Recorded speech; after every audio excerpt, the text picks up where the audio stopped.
नमस्कार, न्यूज 24 देख रहे हैं आप और आपके साथ मैं हूं सऊद मोहम्मद खालिद। वक्त हो गया है यूपी ब्रेकिंग का और इस वक्त की यूपी ब्रेकिंग में सबसे बड़ी खबर यह आई कि योगी सरकार के पूर्व मंत्री दारा सिंह चौहान समाजवादी पार्टी में शामिल हो गए हैं और अखिलेश यादव की मौजूदगी में दारा सिंह चौहान समाजवादी पार्टी में शामिल हुए और दारा सिंह चौहान ने बीजेपी पर इस दौरान बड़ा हमला भी बोला। वो क्या कुछ कह रहे हैं वो भी आपको सुनाते हैं कि जिस तरीके से पिछड़े दलित नौजवान किसान साथ मिलकर के अपने विजनरी नेता नए विजन के साथ जो उत्तर प्रदेश की सियासत को आगे ले जाना चाहते हैं, जिसकी जितनी संख्या भारी उसके हिस्सेदारी के तहत मैं दिल से कहना चाहता हूं, ये कहने के बाद आज सारे नेता जो माननीय अखिलेश यादव जी को नजदीक से एक बार भी मिले होंगे, उनके मिजाज को समझते होंगे, उनकी विजन को समझते होंगे। सारे लोग तड़फड़ा रहे हैं कि उत्तर प्रदेश में कितनी जल्दी सरकार बना करके नए प्रदेश की सरकार नए तरीके से किस तरीके से विकास करेंगे और देश में नए बदलाव के संकेत देने वाले हैं। इन्हीं सारे शब्दों के साथ मैं पुनः आप तमाम साथियों का जो मेरी बात पूरे प्रदेश के कोने कोने सुन रहे हैं सभी लोगों को मैं धन्यवाद देना चाहता हूं, जो बड़े पैमाने पर हजारों हजार की संख्या में आज सड़कों पर समाजवादी पार्टी की सदस्यता लेने के लिए घूम रहे हैं। सारे लोगों को बाहर और सबसे बड़ा जो अधिकारी लोग हैं मैं कहना चाहता हूं वह दिन दूर नहीं अब है। जो लोग गुंडागर्दी कर रहे हैं, सरकारी जो मुलाजिम हैं बाहर से, चाहे एसडीएम हो चाहे कोई, मैं नाम नहीं चाहता, सारे अधिकारी चौराहे से लेके आने नहीं चाहिए। सारे लोगों को रोक रखा है। तो लखनऊ से ये सीधी तस्वीरें आप देख रहे हैं और किस तरीके से अखिलेश यादव की तारीफ करते दिखाई दे रहे हैं और किस तरीके से उनका विजन है उसकी बात करते हुए दारा सिंह चौहान नजर आ रहे हैं। और फिलहाल आप सीधी तस्वीरें देख रहे थे। मानस श्रीवास्तव मेरे साथ, मेरे सहयोगी इस खबर पर जुड़ चुके हैं। मानस, देखिए, जब उन्होंने अपना मंत्री पद त्यागा तब से ये बात सामने आ चुकी थी कि वो सपा में आएंगे और आज आधिकारिक तौर पर आ गए। अखिलेश यादव के विजन की बात कर रहे हैं। कितना फर्क पड़ेगा बीजेपी को, कितना नुकसान होगा, यही आकलन लगातार लगाया जा रहा है।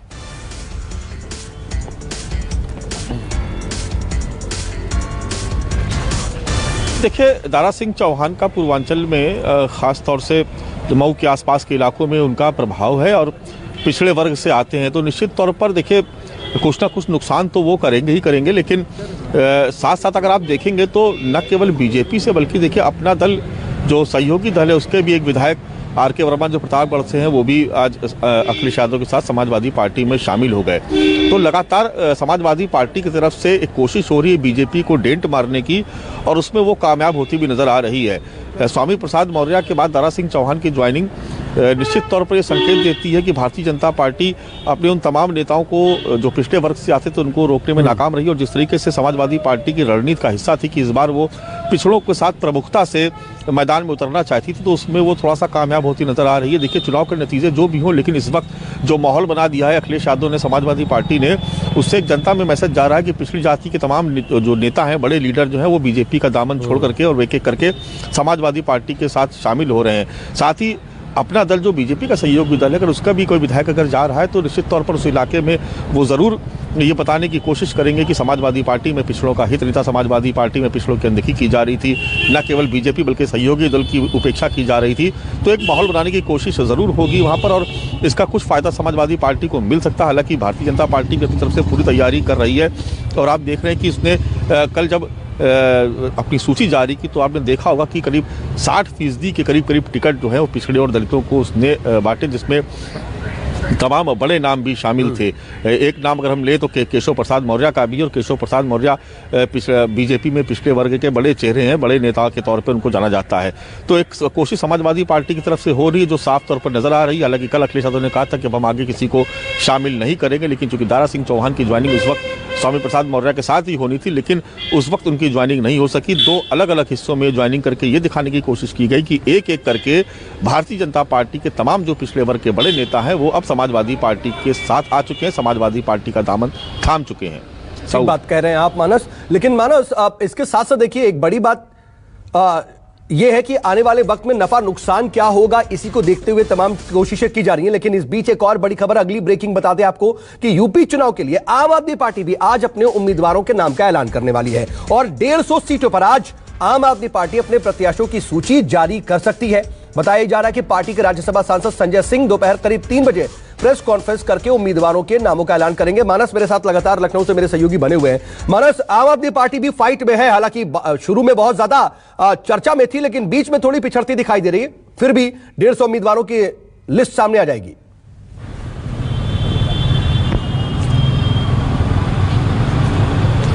देखिए, सबसे बड़ी बात यह है कि आम आदमी पार्टी उत्तर प्रदेश में अकेले विधानसभा का चुनाव लड़ रही है और उसने पहले कहा था कि वो सभी सीटों पर अपने उम्मीदवार उतारेगी। पिछले 2 साल से आम आदमी पार्टी उत्तर प्रदेश में अपना संगठन खड़ा करने की कोशिश कर रही थी और अरविंद केजरीवाल ने भी देखिए रैली की। उनके 2-3 दौरे अब तक उत्तर प्रदेश में हो चुके हैं। अयोध्या तक की उन्होंने परिक्रमा कर डाली। इसके अलावा मनीष सिसोदिया को भी वो समय समय पर भेजते रहे। संजय सिंह लगातार यहाँ पर कैंप कर रहे थे। तो बहुत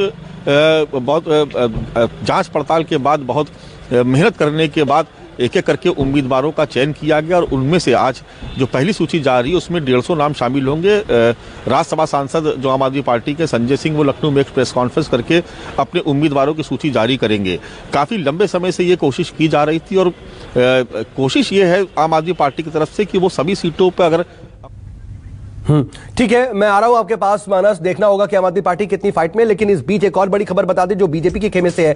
दरअसल सीनियर आईपीएस अधिकारी असीम अरुण आज बीजेपी में शामिल हो गए और इस मौके पर असीम अरुण ने सीएम योगी की तारीफ की और कयास यह भी लगाया जा रहा है कि असीम अरुण को बीजेपी कन्नौज से अपना उम्मीदवार भी बना सकती है। लेकिन इस दौरान जब उनकी ज्वाइनिंग हो रही थी, उस दौरान अनुराग ठाकुर ने यह कहा कि दंगा कराने वाले समाजवादी पार्टी में जाते हैं और दंगा रुकवाने वाले बीजेपी में शामिल होते हैं। और मानस श्रीवास्तव लगातार मेरे सहयोगी बने हुए। मानस, मैं आपके पास आऊं उससे पहले सीधा जरा एक बार फिर से लखनऊ लिए चलते हैं। अखिलेश यादव इस वक्त बोल रहे हैं, तो सुनवाते हैं। दारा सिंह चौहान जी का मैं बहुत बहुत स्वागत करता हूं, बहुत बहुत बधाई देता हूं। साथ ही साथ उनके बड़ी संख्या में लोग आए हैं।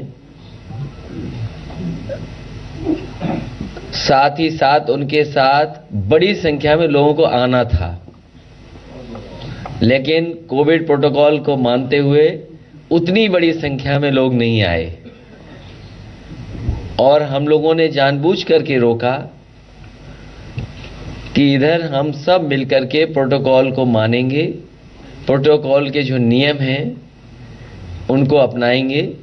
लेकिन यहाँ जितने लोग बैठे हैं ये वो साथी हैं जो अपने आप में नेता हैं, न केवल अपने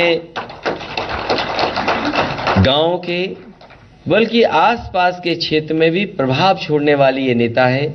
मैं एक एक दारा सिंह चौहान जी के साथ आए हुए साथी का बहुत बहुत स्वागत करता हूं, बधाई देता हूं इस लड़ाई में जो आप साथ देने आए हैं।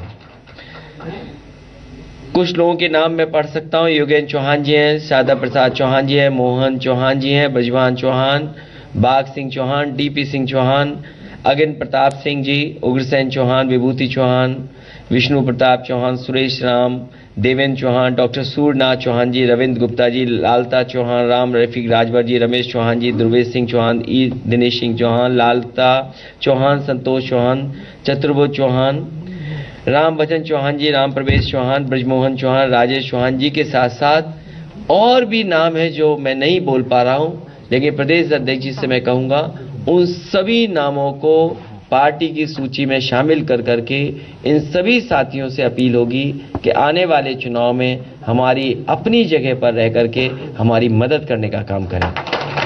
दूसरे डॉक्टर आर.के. वर्मा जो विधायक हैं उनका मैं स्वागत करता हूं, बधाई देता हूं कि इस लड़ाई में आप साथ देने आए हैं।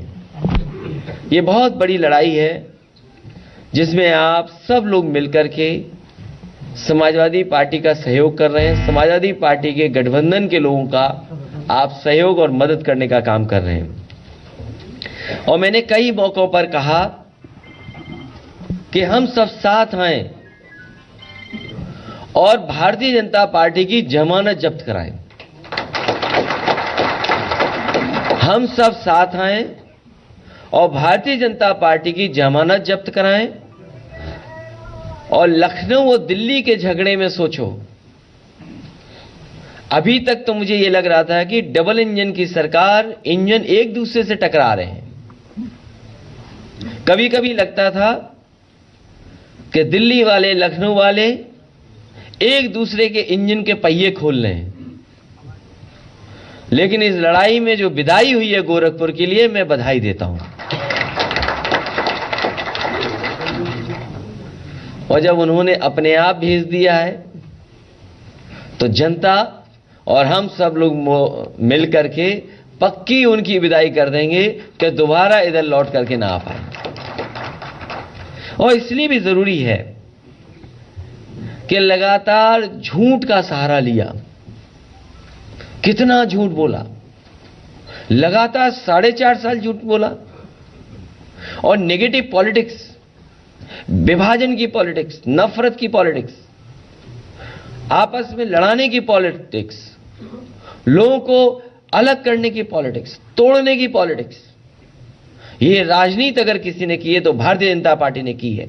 मुझे खुशी है आप लोगों के साथ आने से अब एक दूसरे का साथ दे करके हम लोग पॉजिटिव पॉलिटिक्स करेंगे, विकास की पॉलिटिक्स करेंगे, खुशहाली की पॉलिटिक्स करेंगे, और हमारा आपका वो जो सामाजिक न्याय है वो खुशहाली वाला है, सबको साथ लेकर के आगे बढ़ने वाला है। इसलिए मैं कह सकता हूं कि ये सर्वे में हो सकता है न जाने कैसे दिखाएं, झूठे सर्वे में न जाने क्या क्या दिखाएंगे।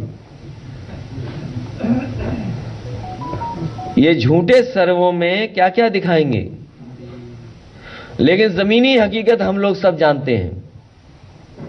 सर्वे में ये कुछ भी झूठे में दिखाएं, लेकिन सच्चाई में हम लोग जानते हैं कि जमीन पे ये कूटे जा रहे हैं, और इतने कूटे जा रहे हैं कि हिम्मत नहीं पड़ रही है कि किस उपलब्धि को बताएं। इनकी कोई उपलब्धि हो तो बताएं। उपलब्धियां हैं नहीं। और मुझे खुशी है इस बात की कि मंत्री रह करके दारा सिंह चौहान जी ने बहुत मेहनत कर करके विभाग में जो कुछ कर सकते थे करने का प्रयास किया और लगातार कोशिश करते रहे। लेकिन पता नहीं हमारे भारतीय जनता पार्टी के मुख्यमंत्री कैसे हैं, उन्हें पेड़ पौधों से कुछ लगाव ही नहीं है, जानवरों से कोई लगाव नहीं है,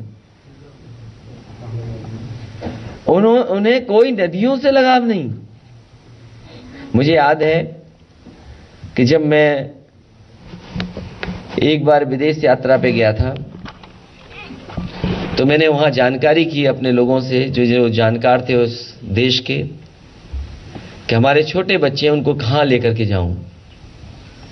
उस समय जो हमारे मित्र थे उन्होंने सुलह मुझे राय मशवरा दिया कि आप जाइए और एक बहुत अच्छी सफारी बनी है वो देख करके आइए। वो लॉन्ग लीड सफारी थी जिसको मैंने देखा था अपने बच्चे और परिवार के साथ, और मैंने उसी समय मन बना लिया था कि जब कभी समाजवादी सरकार बनेगी, जो नेताजी ने काम शुरू किया था उस काम को पूरा कर करके उससे भी अच्छी एक लाइन और एनिमल सफारी बनाने का काम करेंगे। मुझे अच्छा लगा उस दिन जब आप मंत्री की हैसियत से उसको उद्घाटन करने गए, और अगर आप नहीं चाहते तो शायद उद्घाटन नहीं होता। हमारे भारतीय जनता पार्टी के मुख्यमंत्री उद्घाटन ही नहीं करना चाहते थे। मैं देखता था वहां एक डायरेक्टर आया, दूसरा डायरेक्टर आया, एक तारीख दी, दूसरी तारीख दी, डायरेक्टर हट गया, दूसरा डायरेक्टर आ गया, फिर तीसरा डायरेक्टर आ गया, तारीखें बदलती रहीं। लेकिन इन्होंने हिम्मत करके और पूरी बहादुरी के साथ उस लाइन सफारी का उद्घाटन किया, एनिमल सफारी का उद्घाटन किया।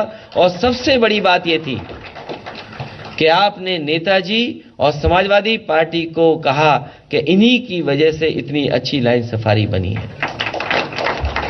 मुझे उसी दिन लग गया था कि अब इनको साथ लाना है, क्योंकि हम संजय चौहान जी को ला रहे थे, साथ आगे बढ़ा रहे थे। हमारे डॉक्टर संजय चौहान हैं जिनके दल को हम साथ लेकर के आगे बढ़ रहे थे। लेकिन जिस दिन मैंने इटावा का वो भाषण सुना, इसलिए कोई कुछ कहता रहे, ये भारतीय जनता पार्टी वाले अंग्रेजी की कहावत ही नहीं जानते। कहावत जानते भी होंगे तो डिप्रेशन में चले गए हैं, डैमेज कंट्रोल में चले गए तो समझ में नहीं आ रहा होगा। एक अंग्रेजी में कहावत है, strike the iron when it is hot. तो हमने तभी इनको लिया अपने साथ जब हमें लाना था। इसलिए भारतीय जनता पार्टी के लोग और हमारे पत्रकार साथियों, सवाल इधर उधर वाले मत करो। अंग्रेजी की कहावत है, strike the iron when it is hot.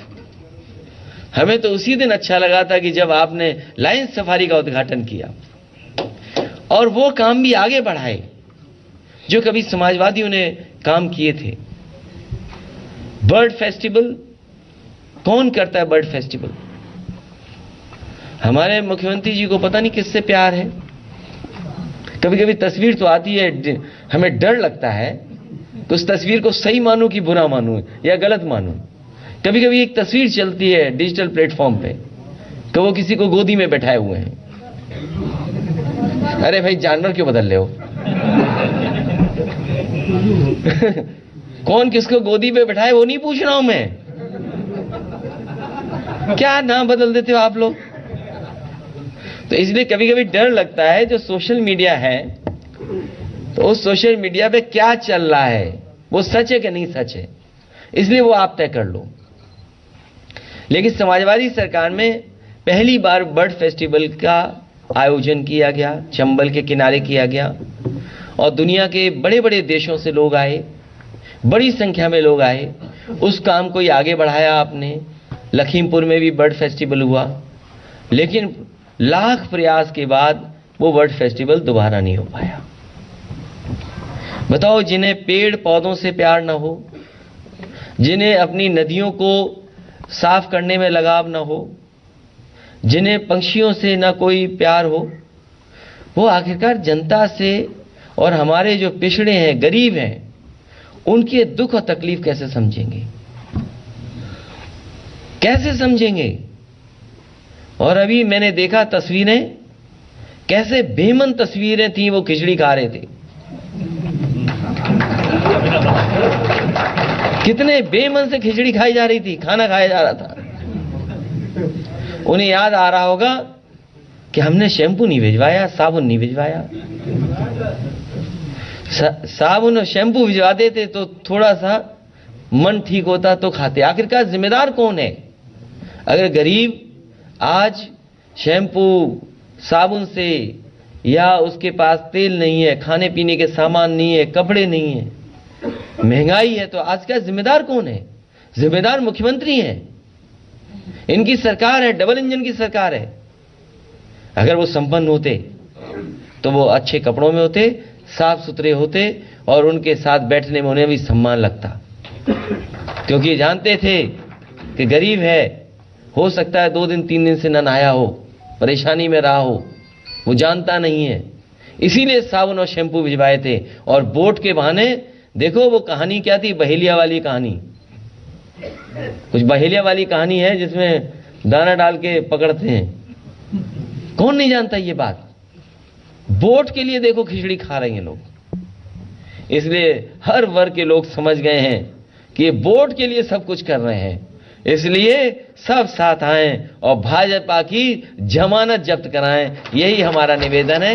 एक बार फिर मैं आपका स्वागत करता हूं और आपको भरोसा दिलाता हूं, जो हमारे मुद्दे रहे हैं कि जाति जनगणना होगी, 3 महीने के अंदर जाति जनगणना करने का काम करेंगे। और उत्तर प्रदेश की जो लाभकारी योजनाएं होंगी, जो लाभकारी योजनाएं हैं, जिसमें पहले भी करने का प्रयास किया था, हाई कोर्ट और सुप्रीम कोर्ट तक लोग पहुंच गए थे पीआईएल कर करके, लेकिन समाजवादी सरकार बनेगी तो अपने पिछड़ों को, दलितों को अगर आबादी के हिसाब से भी उनको लाभकारी योजनाओं से जोड़ना पड़ा तो समाजवादी पार्टी आगे आकर के उनको आबादी के हिसाब से हक और सम्मान देने का। और देखिए, इलेक्शन कमीशन ने रैलियों पर, पदयात्राओं पर रोक लगा रखी है, तो अखिलेश यादव वर्चुअल रैली और साफ साथ पर जो मास कम्युनिकेशन के साधन हैं उसका भरपूर इस्तेमाल करते हुए नजर आ रहे हैं। और लगातार वो प्रेस कॉन्फ्रेंसेस कर रहे हैं दोपहर 12:30 बजे, और लगातार उनके निशाने पर योगी आदित्यनाथ हैं। और आज एक बार फिर से योगी आदित्यनाथ को निशाने पर लेते हुए अपनी तमाम बातें वो कहते हुए नजर आए। और बीते दिनों जब मुख्यमंत्री योगी आदित्यनाथ ने एक दलित के घर पर खाना खाया, खिचड़ी खाई, उसको लेकर के भी उन्होंने तंज कसा। और इन सब के बीच जो ये 2 तस्वीरें, जरा उन 2 तस्वीरों को देखिए। अखिलेश यादव अभी बोल रहे थे, उनको आप लाइव सुन रहे थे, उससे पहले की, कुछ देर पहले की तस्वीरें हैं जब योगी सरकार में वन मंत्री रहे दारा सिंह चौहान समाजवादी पार्टी में शामिल हुए। उनके समाज के लोग, उनके साथ जो लोग शामिल हुए, उनका भी वो जिक्र करते हुए नजर आ रहे थे। और खासतौर पर अखिलेश यादव ने कहा कि strike the iron when it's hot, और उसके ऊपर हमने दारा सिंह चौहान को उसी फलसफे पर, उसी हिसाब से अपने साथ लाने की कोशिश की। एक छोटा सा ब्रेक, बने रहिए न्यूज़ 24 के साथ।